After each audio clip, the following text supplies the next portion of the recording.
여러분께서는 끝장 토론 각설하고를 듣고 계십니다.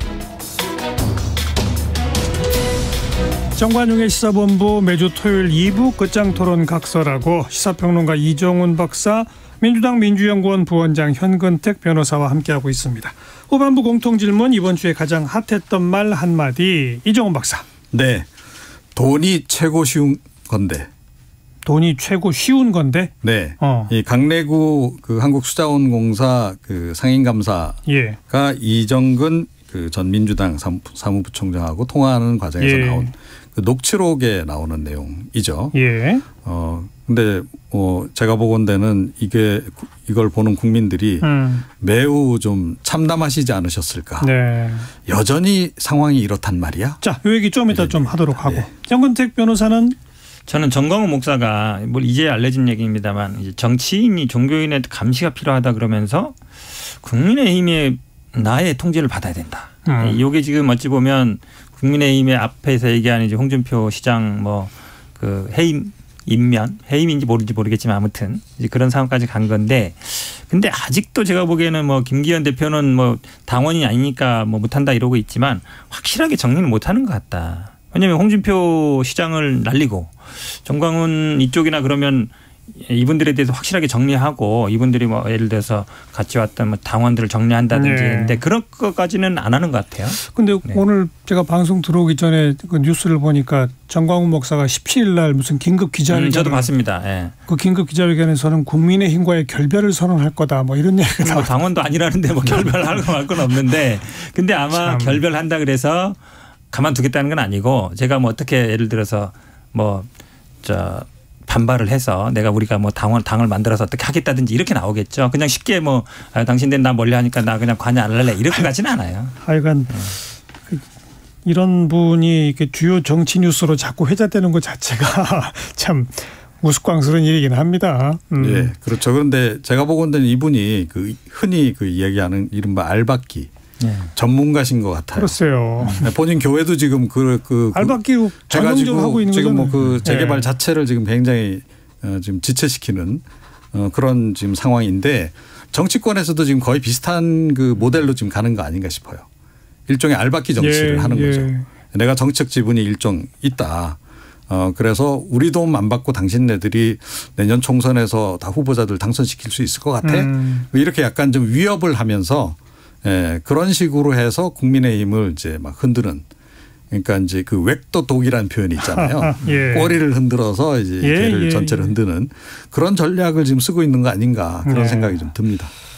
자, 조금 아까 얘기한 그 녹음 파일 얘기로 넘어갑시다. 지금 이제 민주당 2021년 그렇죠.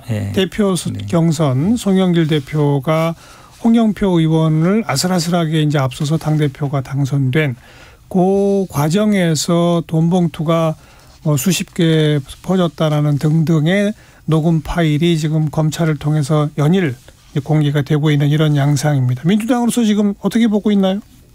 폭탄 터진 거죠. 한마디로 얘기하면. 왜냐하면 지금 앞에 말씀하신 것처럼 이게 사실은 시점도 좀 묘하긴 하죠. 이게 작년부터 이 핸드폰이 압수된 게 아마 작년 10월인 걸로 알고 있고, 그다음에 이분이 녹음을 2016년부터 쭉 해왔다는 거예요. 그러니까 지금 한 3만 개 파일이 된다는 건데 그 파일이 분석하는 데 시간 걸렸다는 말도 있지만, 제가 보기에는 이미 민주당 현역 의원 10명에서 20명 사이가 언급됐다는 얘기는 작년부터 있었거든요. 그때부터. 근데 이제 최근에야 이게 나오는 거는 시점상은 좀 문제는 있는 것 같긴 하지만, 그래도 할 말이 없는 게 지금 국민들이 보기에도 아직도 지금 이렇게 돈 봉투 가지고 정치하고 있나? 인식을 심어줄 수밖에 없어서, 그래서 당에서도 당초에는 이게 기획수사다, 탄압이다 이러다가 지금 그 녹취록을 나오는 게, 물론 녹취록 나오는 것도 좀 문제는 있어요. 왜냐하면 이게 수사도 하기 전에 이제 언론에 흘려서 이제 전형적인 수법으로 가는데, 근데 너무 구체적이거든요. 구체적이다 보니까 아마 윤리위나 이런 데서 자체 진상조사를 통해서 하겠다 이런 입장으로 가는 것 같고, 저도 그 방향이 맞다라고 계속 말씀도 드렸고, 주변 분들도 대부분 그 얘기합니다. 이런 이제 악수나 이런 구태는 이제 끊을 때가 됐다. 진상규명 당내 자체로 하는 게 맞다. 이렇게 가고 있습니다. 당 윤리위원회가 자체 진상규명을 할 계획이다. 그런 걸로 전해 들었습니다. 저는. 어떻게 보십니까? 네. 근데 이게 좀 조금 전에 말씀하셨듯이 시점상으로는 참 묘해요. 예, 묘한 건 맞고 뭔가 좀 정무적인 판단이 개입된 것 같긴 하고 그런 의혹은 분명히 존재하는데 최근에 공개돼 나오는 녹취록의 내용을 보게 되면 사실일 가능성이 굉장히 높다라는 느낌이 확 들어요. 정치권에서 이제 뭐 흔히 이런 선거 관련한 활동을 했던 사람들도 들어보면 맞아 뭐 저런 식으로 뭐 해왔지 우리가 전당대회 이렇게 좀 얘기할 정도의 전당대회 때 당원들 동원하는 거 등등으로 비용 서로 좀 이렇게 지원하고 일종의 정치권의 관행이었다 이런 얘기들 아닙니까? 그렇죠. 그죠? 예. 그런데다가 이제 뭐 금액도 굉장히 구체적이고 봉투 숫자 얘기 나오고 또 뭐 조금 전에 이제 1-20명 정도 뭐 그 당시 지난해 이제 그 정도 얘기 나왔는데 최근에는 뭐 한 7-80명 정도가 봉투를 받았다는 얘기까지 지금 회자되고 있고 예. 이제 이러다 보니까 이게 상당히 좀 파장이 좀 클 수밖에 없는 상황으로 좀 전개가 지금 되고 있는 그래서 민주당이 좀 방어하기가 좀 쉽지 않은 그런 그 상황이 아닌가 이렇게 생각을 합니다. 이게 재밌는 게 300만 원이 예전에 박기태 대표가 했을 때도 300이었어요. 그 의원들한테.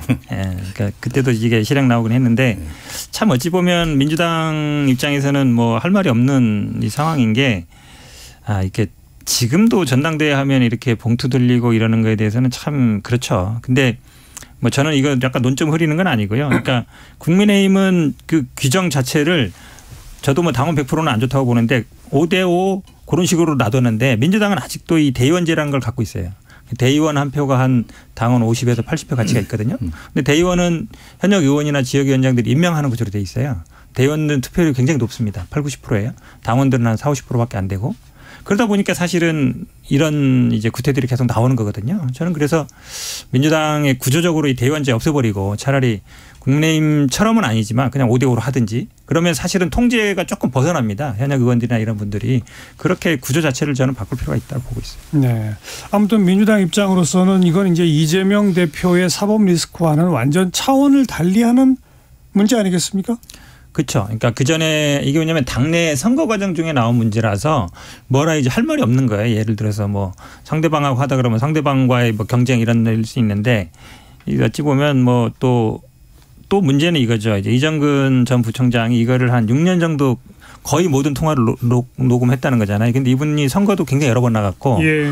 정치를 오래 해오신 분이에요. 거기에 뭐가 있을지 모르는 거예요. 사실은. 그런 문제도 있어요. 아마 자체 진상조사 얘기도 지난번 노웅래 의원 건도 그렇죠. 출발은 여기서 거기였잖아요. 그렇죠. 돈 받은 돈 줬다는 박 모 씨가 같은 분이다 보니까 그런데 근데 사실은 검찰이 어떻게 갈지는 뻔하잖아요. 이제 다음 주 되면은 아마 이니셜 나오고 그 다음 주 되면 실명 나오고 그 다음 주 되면 소환하고 이렇게 갈 거기 때문에 그렇기 때문에 제가 보기에도 당에서 선제적으로 조사를 해서 어느 정도 하는 게 낫지 그냥 검찰이 그냥 의도에 맡겨놓는다 그러면 이걸 또 계속 끌고 갈 거 아닙니까? 순차적으로 한 명씩 소환해서 또 이렇게 할 거기 때문에 저는 뭐 빨리 당에서 조치를 하는 게 맞다라고 봅니다. 그런데 이 참 역설적인 포인트가 그런데 하나 있어요. 뭐예요?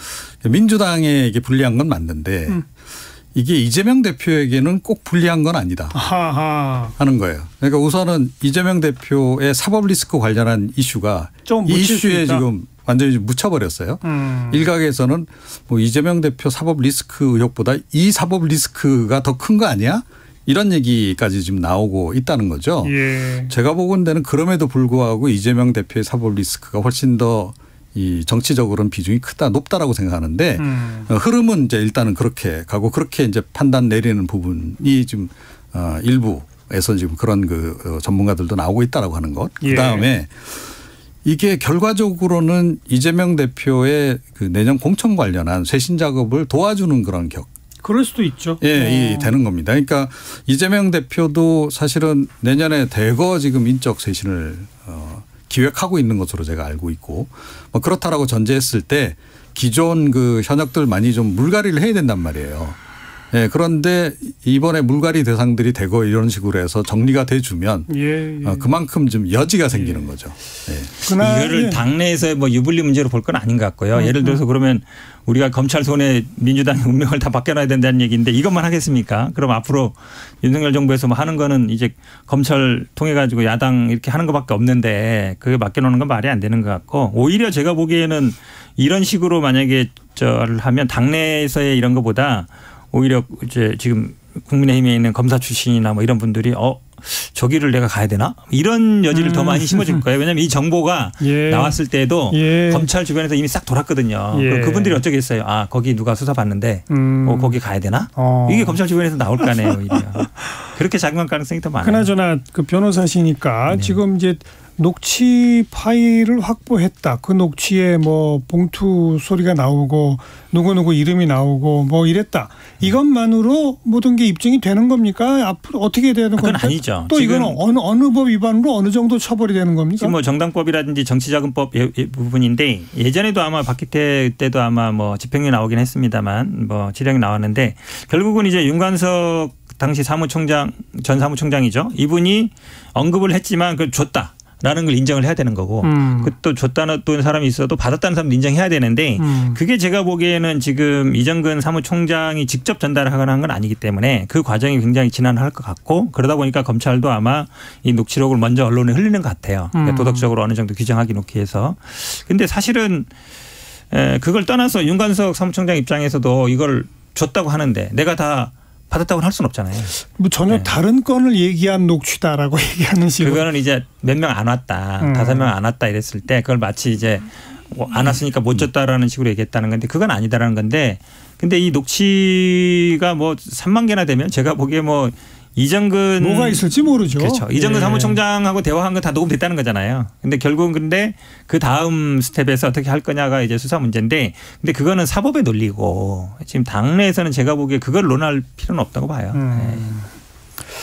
당 윤리위원회가 근데 제대로 조사를 해서 결과를 밝혀낼 수 있을까요? 해당 당사자들은 자신들의 사법 리스크가 걸린 문제인데 윤리위원회가 나선다고 진실을 술술 얘기할까요? 아니 당연히 뭐 그거는 뭐 국민의힘도 마찬가지고 저희도 마찬가지인데 당 윤리위가 뭐 수사권이 있는 건 아니기 때문에. 게다가 그렇죠. 근데 그래도 어쨌든 자체적인 진상조사를 하겠다라는 어떤 의지도 중요한 것이고 그 시그널도 어쨌든 뭐 다 지금 이제 내년 총선을 앞두고 있기 때문에 이런 거에 대해서 당에서 윤리적인 평가를 하겠다 그러면 그래도 그 정도도 의미가 있죠. 당연히 뭐 압수수색하거나 뭐 우리 녹취록을 확보할 수는 없잖아요. 그러니까요.